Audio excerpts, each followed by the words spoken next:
దెయ్యం. అత్త. పచ్చని పొలాలు, చిన్న చిన్న గుడిసెలు, మధ్యలో ఓ పాత రావిచెట్టు. ఇదే మా మల్లన్నపల్లి. ఆ ఊరి మధ్యలో ఉన్న రామయ్య ఇంటికి కొత్తగా కోడలిగా వచ్చింది సీత. సీత అంటే అందం, ఓర్పు రెండూ కలగలిసిన రూపం. కాని ఆమె అత్తగారు లక్ష్మమ్మ. పేరుకు లక్ష్మి, కాని ఆమె నోటిలోంచి వచ్చే మాటలు మాత్రం అగ్నిజ్వాలలు. ఉదయం లేచిన దగ్గర నుండి రాత్రి పడుకునే వరకు సీతకు ఆమె తిట్లు శాపనార్థాలు తప్ప మరేమీ వినిపించేవి కావు. అమ్మో, ఈ అత్తగారి ఇంట్లో నేను ఒక్కరోజు కూడా ఉండలేను. ఒకరోజు లక్ష్మమ్మ తీవ్ర జ్వరంతో మంచం పట్టింది. 3 రోజులు 3 రాత్రులు సీత కంటిమీద కునుకులేకుండా సేవ చేసింది. కాని ఆమెకు విముక్తి లభించింది. లక్ష్మమ్మ కన్నుమూసింది. ఊరంతా విషాదంలో మునిగిపోయింది. కాని సీత మనసులో మాత్రం ఓ తెలియని ప్రశాంతత. అయ్యో, అత్తగారు పోయారు కదా అని పైకి బాధపడుతున్నా లోలోపల ఇక నాకు స్వేచ్ఛ అనిపించింది. శ్రాద్ధ కర్మలు అన్నీ పూర్తయ్యాయి. సీతకు ఇల్లు, వాకిలి, భర్త రామయ్య తప్ప మరేమీ అడ్డులేవు. ఆమె తన ఇష్టానుసారం వంట చేసుకుంటుంది, పనులు చేసుకుంటుంది. కాని ఆ స్వేచ్ఛ ఎక్కువ రోజులు నిలవలేదు. ఒకరోజు సాయంత్రం సీత వంటగదిలో రొట్టెలు చేస్తోంది. అకస్మాత్తుగా ఆమె వెనక నుండి ఒక గొంతు వినిపించింది. అదేమిటి సీతా, రొట్టెలు అంత లావుగా చేస్తావా? అవి రాతిలా ఉంటాయి. కొంచెం పల్చగా చెయ్యాలి కదా? సీత ఉలిక్కిపడింది. వెనక్కి తిరిగి చూసింది. ఎవరూ లేరు. ఆమె గుండె వేగంగా కొట్టుకుంది. అమ్మో, నాకు ఏమైనా భ్రమ కలుగుతోందా? ఏమిటే చెవిటిదానివా, నేను చెప్పింది వినపడలేదా? సీత భయంతో వణికిపోయింది. ఎవరు మాట్లాడుతున్నారు? నేనే, నీ అత్తగారిని. నువ్వనుకుంటున్నావేమో నేను పోయానని. నేను ఎక్కడికి పోలేదు, నీ వెంటే ఉన్నాను. సీతకు నోటమాట రాలేదు. ఆమె చేతిలో ఉన్న పిండి ముద్ద కింద పడిపోయింది. అదేమిటే, పిండిని పాడుచేస్తావా? ఎంత కష్టపడి సంపాదించింది అనుకున్నావు? నీ చేతికి ఏమైనా దెయ్యం పట్టిందా? అత్తగారా, మీరు దెయ్యంగా వచ్చారా? దెయ్యం ఏమిటే దెయ్యం? నేను నీ అత్తగారిని, ఈ ఇంటికి యజమానురాలిని. నువ్వు సరిగ్గా పనులు చేయట్లేదని చూడ్డానికి వచ్చాను. నా కళ్ళు మూసుకుంటే నువ్వు ఇల్లు పాడు చేస్తావని తెలుసు. ఆ రోజునుండి సీత జీవితం నరకప్రాయంగా మారింది. లక్ష్మమ్మ దెయ్యం రూపంలో కూడా ఆమెను వదిలిపెట్టలేదు. ఒకరోజు ఉదయం సీత ముగ్గు వేస్తోంది. అదేమిటే, ముగ్గు అంత వంకరగా వేస్తావా? అది ముగ్గు కాదు, గీతలు. మా ఇంటికి వచ్చే లక్ష్మిని నువ్వు తరిమేస్తున్నావు. అత్తగారు, మీరు బ్రతికి ఉన్నప్పుడు కూడా నన్ను ప్రశాంతంగా ఉండనివ్వలేదు. ఇప్పుడు పోయాక కూడానా? ఏమిటే, నన్నే ఎదురు మాట్లాడుతున్నావా? నీకు దెయ్యం పట్టిందని అందరికీ చెబుతాను. రామయ్య ఇంట్లోకి వచ్చాడు. ఏమిటి సీతా, ఎవరితో మాట్లాడుతున్నావు? పిచ్చిపట్టిందా నీకు? సీత కళ్లల్లో నీళ్లు తిరిగాయి. అయ్యో రామయ్య, మీ అమ్మగారు దెయ్యంగా వచ్చారు. నన్ను ప్రశాంతంగా ఉండనివ్వట్లేదు. ఏమిటి సీతా, ఏవో పిచ్చిమాటలు మాట్లాడుతున్నావు? అమ్మపోయి 10 రోజులు కూడా కాలేదు, అప్పుడే దెయ్యమంటావా? నిజం రామయ్య, ఆమె నాతో మాట్లాడుతోంది. ముగ్గు సరిగ్గా వేయలేదని తిడుతోంది. చూడు సీతా, నువ్వు అమ్మ గురించి ఎక్కువగా ఆలోచిస్తున్నావు. అందుకే నీకు అలాంటి భ్రమలు కలుగుతున్నాయి. వెళ్ళి వంట చెయ్యి. సీత నిరాశగా వంటగదిలోకి వెళ్ళింది. ఆమె వంట చేస్తుండగా లక్ష్మమ్మ దెయ్యం మళ్లీ మొదలుపెట్టింది. అదేమిటే, కూరలో ఉప్పు తక్కువైంది, కారం ఎక్కువైంది. నువ్వు వంట చేయడం నేర్చుకోలేదా? మా రామయ్యకు ఏదైనా అయితే ఎవరు బాధ్యత? అత్తగారు, మీరు బ్రతికి ఉన్నప్పుడు కూడా ఉప్పు కారం గురించే గొడవపడేవారు. ఇప్పుడు కూడానా? అవును, నేను బ్రతికి ఉన్నా పోయినా నా ఇంటిని, నా కొడుకుని చూసుకోవాల్సిన బాధ్యత నాదే. రామయ్య భోజనం చేయడానికి కూర్చున్నాడు. కూర బాగుంది సీతా. బాగుందా? ఏమిటి బాగుంది? ఉప్పు లేదు, కారం లేదు. నువ్వు ఎలా తింటున్నావు రామయ్య? రామయ్య చుట్టూ చూశాడు. ఎవరు మాట్లాడింది? అత్తగారు. సీతా, మళ్ళీ అదేనా? నీకు నిజంగానే పిచ్చిపట్టింది.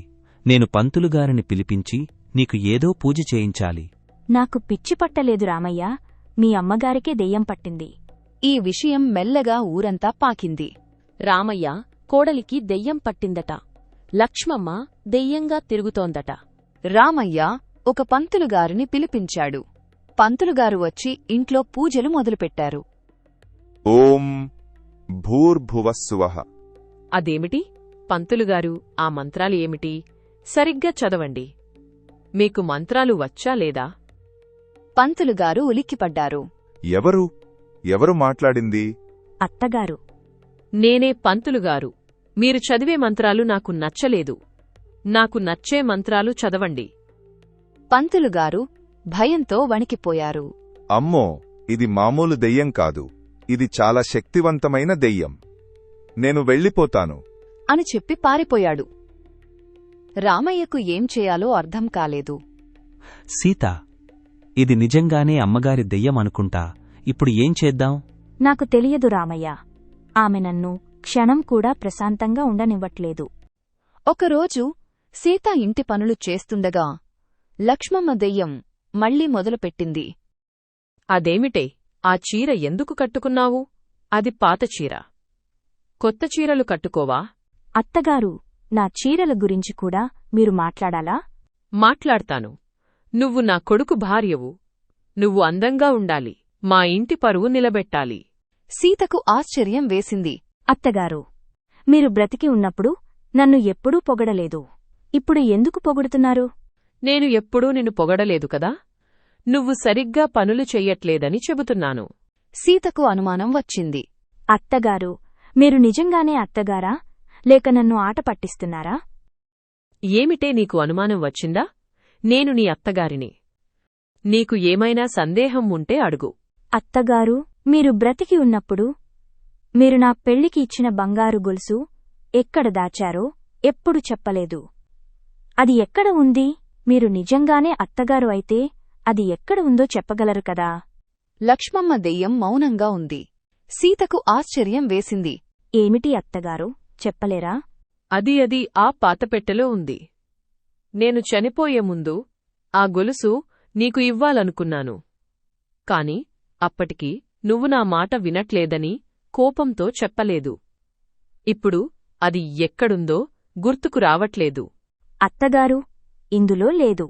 అయ్యో, అది నేను చెప్పిన పెట్టె కాదు. అది ఆ పాత బీరువాలో ఉంది. నాకు సరిగ్గా గుర్తురావట్లేదు. సీత పాత బీరువాను తెరిచి చూసింది. అందులో కూడా లేదు. అత్తగారు, మీరు ఎక్కడ దాచారో సరిగ్గా గుర్తు చేసుకోండి. నాకు సహాయం చేయండి. మీరు శాంతించాలి కదా? నాకు గుర్తు రావట్లేదు.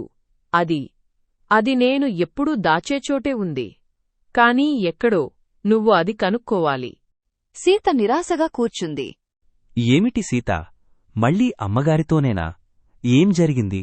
రామయ్య, మీ అమ్మగారు తన బంగారు గొలుసు గురించి చెబుతున్నారు. అది నాకు ఇవ్వాలని ఆమె కోరికట. కాని ఎక్కడ దాచారో ఆమెకు గుర్తు రావట్లేదు. బంగారు గొలుసా? అమ్మగారు ఎప్పుడూ తన బంగారు గొలుసు గురించి ఎవరికీ చెప్పలేదు. అది చాలా విలువైనది. అవును రామయ్య, ఆమె ఆత్మకు శాంతి లభించాలంటే అది నాకు దక్కాలట. అమ్మగారు ఎప్పుడూ తన విలువైన వస్తువులను ఎక్కడా దాచేవారు కాదు. ఆమెకు పాత వస్తువులను దాచే అలవాటు లేదు. కాని ఒకసారి ఆమె ఒక పాత పెట్టె గురించి మాట్లాడినట్లు గుర్తు. అది ఎప్పుడూ వాడని పెట్టె. ఆ పెట్టె నేను చూశాను రామయ్య. అందులో ఏమీ లేదు. కాదు సీత, అది మామూలు పెట్టె కాదు. అది అమ్మగారి పెళ్లిపెట్టె. అందులో ఎప్పుడూ ఏమీ పెట్టేవారు కాదు. కాని ఒకసారి ఆమె దాని గురించి చాలా జాగ్రత్తగా మాట్లాడారు. ఆమె వెంటనే ఆ పాత పెళ్లిపెట్టెను తీసుకువచ్చింది. ఆమె ఆ అరను తెరిచి చూసింది. అందులో ఒక బంగారు గొలుసు, ఒక పాత ఉత్తరం ఉన్నాయి. సీత ఆ ఉత్తరాన్ని చదివింది. లక్ష్మమ్మ ఉత్తరం: నా ప్రియమైన సీత, నేను చనిపోయే ముందు నీకొక రహస్యం చెప్పాలనుకున్నాను. ఈ బంగారు గొలుసు మా వంశపారంపర్యంగా వస్తున్నది. నేను నీకు ఇవ్వాలనుకున్నాను. కాని నా మొండితనం వల్ల, నీమీద ఉన్న కోపం వల్ల నీకు చెప్పలేకపోయాను. నేను నిన్ను చాలా ప్రేమించాను సీతా. కాని నా నోరు ఎప్పుడూ నిన్ను తిట్టడానికే అలవాటుపడింది. నా ఆత్మకు శాంతి లభించాలంటే ఈ గొలుసు నీకు దక్కాలి. నువ్వు చాలా మంచి అమ్మాయివి. రామయ్యను బాగా చూసుకో. సీత కళ్ళల్లో నీళ్లు తిరిగాయి. ఆమెకు అత్తగారు అంటే కోపం పోయి ప్రేమ కలిగింది. నాకు శాంతి లభించింది. సీత, నువ్వు సంతోషంగా ఉండు, నా రామయ్యను చూసుకో. రామయ్య, చూడండి, అత్తగారు నాకు ఈ గొలుసు ఇచ్చారు. ఆమె నన్ను ఎంత ప్రేమించారో నాకిప్పుడు అర్థమైంది. అమ్మగారు ఎప్పుడూ ఇలానే, పైకి కోపంగా ఉన్నా లోపల చాలా ప్రేమ. ఆ రోజునుండి సీతారామయ్య సంతోషంగా జీవించారు.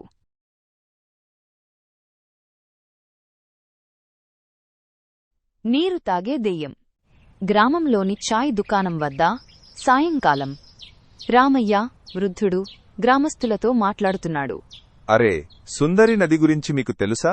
రాత్రిళ్ళు అక్కడ నీళ్లు తాగే ఆత్మ గురించి.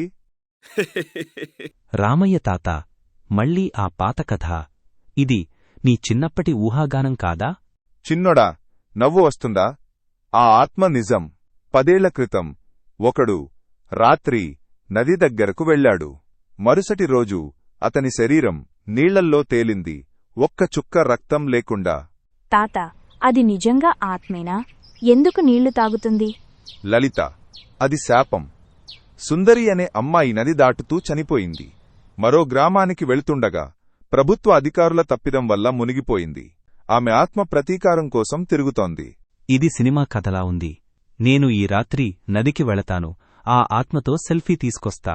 సురేష్, వెర్రితనం చెయ్యొద్దు. నీకు ఏమైనా అయితే? లలిత, నీవు ఈ కథలు నమ్ముతావా? నేను ఏ ఆత్మ లేదని నిరూపిస్తా. అందరూ నవ్వుతారు, కాని రామయ్య సీరియస్గా ఉంటాడు. సురేష్ స్నేహితుడు వీరితో నది వద్దకు వెళతాడు. చీకటి, చల్లని గాలి, నీళ్ల శబ్దం. సురేష్, ఈ పని అవసరమా? ఇంటికి వెళదాం, చల్లగా ఉంది. వీరు, నీవు ఇంత భయపడతావని తెలిస్తే నిన్ను తీసుకొచ్చేవాడిని కాదు. ఇక్కడ ఏ ఆత్మా లేదు, ఇదంతా ఊహాగానం. నదిలో స్త్రీ రూపం కనిపిస్తుంది. తెల్లని చీర, పొడవాటి జుట్టు, నీళ్లు తాగుతోంది. సురేష్, అక్కడ ఆత్మ, పరిగెత్తు. నిజంగానా? అది నీళ్లు తాగుతోంది. సురేష్ ఫోన్ తీసి ఫోటో తీయడానికి ప్రయత్నిస్తాడు. ఆత్మ అతని వైపు చూస్తుంది. కళ్ళు ఎరుపెక్కాయి. ఎవరు నీవు? నా శాంతిని భంగం చేస్తావా?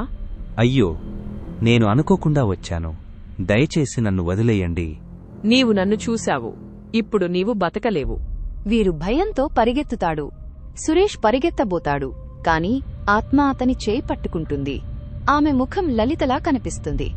లలిత, నీవు ఇది ఏమిటి? నేను లలిత కాదు, నేను సుందరి. నీవు నన్ను చూశావు, కాని నీవు నాకు సహాయం చేయగలవు. సహాయం? నీవు ఆత్మవి కదా, నీకు ఏ సహాయం కావాలి? నా శాపాన్ని తొలగించు, నా కథ విను. నీవు నాకు న్యాయం చేయగలిగితే నేను ఈ గ్రామాన్ని వదిలి వెళతాను. సురేష్ భయపడుతూనే ఆత్మకథ వినడానికి అంగీకరిస్తాడు.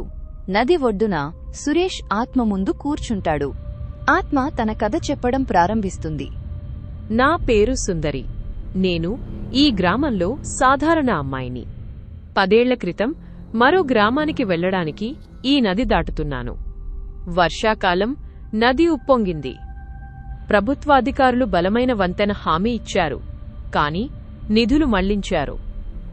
బలహీనమైన వంతెన కూలిపోయింది. నేను మునిగిపోయాను. అయ్యో, దారుణం. కాని నీవు ఆత్మగా ఎందుకు మారావు? నా మరణం అన్యాయం. అధికారుల అవినీతి నా జీవితాన్ని తీసింది. నా ఆత్మకు శాంతి లభించలేదు. నేను ఈ నదిలో బంధించబడ్డాను. నీళ్లు తాగడం నా బాధను తగ్గిస్తుంది, కాని ఎవరైనా నన్ను చూస్తే నా కోపం వారిపై చూపిస్తాను. నీ శాపం ఎలా తొలగిపోతుంది? ఆ అధికారి రాజారావు ఇప్పుడు గ్రామ పెద్ద. అతను తన తప్పును ఒప్పుకోవాలి, నా సమాధి వద్ద క్షమాపణ చెప్పాలి. అప్పుడే నా ఆత్మకు శాంతి లభిస్తుంది. రాజారావు గ్రామ పెద్ద, అతను అవినీతిపరుడని ఎలా నమ్మగలను? నీవు నమ్మకపోతే గ్రామం శాపం నుండి విముక్తి పొందదు. సహాయం చేయకపోతే నీవు కూడా ఈ నదిలో మునిగిపోతావు. సురేష్ భయపడతాడు, కాని సాహసం చేయాలని నిర్ణయిస్తాడు. సురేష్ రాజారావు ఇంటికి వెళతాడు. రాజారావు గంభీరమైన వృద్ధుడు, కాని చాతుర్యం కనిపిస్తుంది. రాజారావు గారు, మీతో మాట్లాడాలి, చాలా ముఖ్యమైన విషయం. ఏమిటి సురేష్, నీవు ఇంత ధైర్యంగా నా ఇంటికి వచ్చావు? చెప్పు, ఏం కావాలి? సుందరి అనే అమ్మాయి గుర్తుందా? నది దాటుతూ చనిపోయింది. మీరు అధికారిగా ఉన్నప్పుడు వంతెన నిర్మాణంలో అవినీతి చేశారు కదా? హహ్, సుందరి, ఆ పేరు నాకు కొత్తగా ఉంది. నీవు ఈ గ్రామంలో నన్ను ఎదిరించాలనుకుంటున్నావా? నీకు ఎవరు ఈ కథలు చెప్పారు? ఆమె ఆత్మ నన్ను కలిసింది. మీరు నిధులు మళ్లించారని, ఆమె మరణానికి కారణమయ్యారని చెప్పింది. క్షమాపణ చెప్పండి, లేకపోతే గ్రామం శాపం నుండి విముక్తి పొందదు. ఆత్మా? హహ, నీవు చిన్నపిల్లల కథలు నమ్ముతావా? నేను ఈ గ్రామ పెద్దను. నా గౌరవాన్ని దెబ్బతీయడానికి నీవు ఎవరు? నీకు రుజువు ఉందా? లేకపోతే ఈ ఊరు నీకు నీడ ఇవ్వదు. సురేష్ నిరాశతో వెళతాడు. కాని రాజారావును నది వద్దకు తీసుకురావాలని నిర్ణయిస్తాడు. సురేష్, లలిత వీరు గ్రామస్తులను ఒప్పిస్తారు. రాజారావును నది వద్దకు తీసుకురావాలని ప్లాన్ చేస్తారు. గ్రామ సమావేశంలో సురేష్ మాట్లాడతాడు. గ్రామస్తులారా, సుందరి ఆత్మ మన గ్రామాన్ని శాపంలో ఉంచింది. రాజారావు గారు తన తప్పును ఒప్పుకోవాలి. లేకపోతే మన గ్రామం ఈ భయం నుండి విముక్తి పొందదు.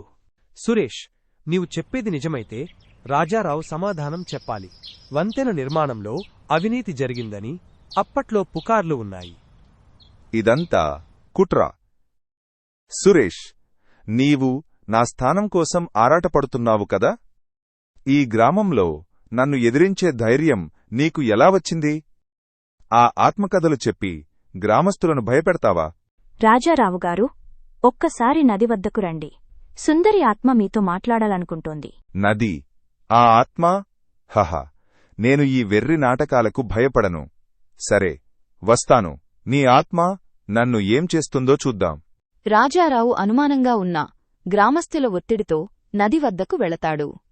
రాత్రి నది వద్ద సుందరి ఆత్మ కనిపిస్తుంది. రాజారావు ఆమెను చూసి షాక్ అవుతాడు, కాని భయాన్ని దాచుకుంటాడు. రాజారావు, నీవు నా మరణానికి కారణం. నీ అవినీతి నా జీవితాన్ని తీసింది. నీవు నిజం చెప్పి క్షమాపణ చెప్పు. ఓహో సుందరి, నీవు ఆత్మగా వచ్చావా? నీవు చనిపోయావని నాకు బాధ ఉంది. కాని నేను ఏం చేయను? వంతెన కూలిపోయింది. అది నీ దురదృష్టం. నన్ను దోషిగా చేయడం ఆపు. రాజారావు గారు, నిజం చెప్పండి. వంతెన నిధులు ఎక్కడికి పోయాయి? మీరు అవినీతి చేశారు కదా? సురేష్, నీవు ఈ గ్రామంలో నన్ను ఎదిరించడం ఆపు. నిధులు? హహ, అవి ఎక్కడికి పోయాయో నీకు తెలుసా? నేను ఈ గ్రామాన్ని రక్షించాను. నా స్వంత జేబులో ఒక్క పైసా పెట్టుకోలేదు. నీవు ఈ ఆత్మ నాటకంతో నన్ను బెదిరించలేవు. రాజారావు, నీ అబద్ధాలు నన్ను మోసం చేయవు. నీవు క్షమాపణ చెప్పకపోతే నీవు ఈ నదిలో మునిగిపోతావు. నన్ను చంపుతావా? హహ, నేను ఈ గ్రామ పెద్దను. నీవొక చిన్న ఆత్మవు. నీవు నన్ను ఏం చేయగలవు? నేను క్షమాపణ చెప్పను. నీవు ఈ నదిలోనే ఉండు. నేను నా జీవితాన్ని ఆనందిస్తాను. రాజారావు నవ్వుతూ వెనక్కి తిరిగి పరిగెత్తబోతాడు. అకస్మాత్తుగా నదినీళ్లు ఉప్పొంగుతాయి. సుందరి ఆత్మ అతని వెనుక కనిపిస్తుంది. ఆమె చేతులు అతని భుజాలపై పడతాయి. రాజారావు భయంతో అరుస్తాడు. వదిలేయ్, నన్ను వదిలేయ్. నేను ఈ గ్రామానికి చాలా చేశాను. నీవు నన్ను చంపితే ఈ గ్రామం నాశనమవుతుంది. నీళ్లు అతన్ని లాగుతాయి. సుందరి ఆత్మ అతన్ని నదిలోకి లాగుతుంది. రాజారావు అరుపులు ఆగిపోతాయి. ఆత్మ అదృశ్యమవుతుంది. గ్రామస్తులు షాక్లో ఉంటారు. అరే, రాజారావు చనిపోయాడా? సుందరి ఆత్మ అతన్ని తీసుకెళ్ళిందా? అవును తాత, రాజారావు తన తప్పును ఒప్పుకోలేదు. ఆత్మ అతన్ని క్షమించలేదు. కొన్ని రోజుల తర్వాత సురేష్, లలిత నది ఒడ్డున నడుస్తున్నారు. సురేష్, నీవు గొప్ప పని చేశావు. గ్రామం ఇప్పుడు శాంతిగా ఉంది. కాని రాజారావు మరణం బాధ కలిగించింది. అవును లలిత, కాని ఆ ఆత్మ నీ ముఖంతో ఎందుకు కనిపించింది? సుందరి నా బంధువు. ఆమె మరణం మా కుటుంబాన్ని బాధించింది. నేను ఆమె కోసం న్యాయం కోరుకున్నాను. బహుశా అందుకే నా రూపంలో కనిపించింది. నీవు సుందరి కుటుంబంలోనివా? అయితే ఆమె శాంతి పొందిందా? అవును సురేష్, రాజారావు శిక్ష అనుభవించాడు. సుందరి ఆత్మ ఇప్పుడు శాంతిలో ఉంది. ఇద్దరూ నవ్వుతూ నడుస్తారు. నది నీళ్లు శాంతంగా ప్రవహిస్తాయి. గ్రామం శాంతితో నిండిపోతుంది.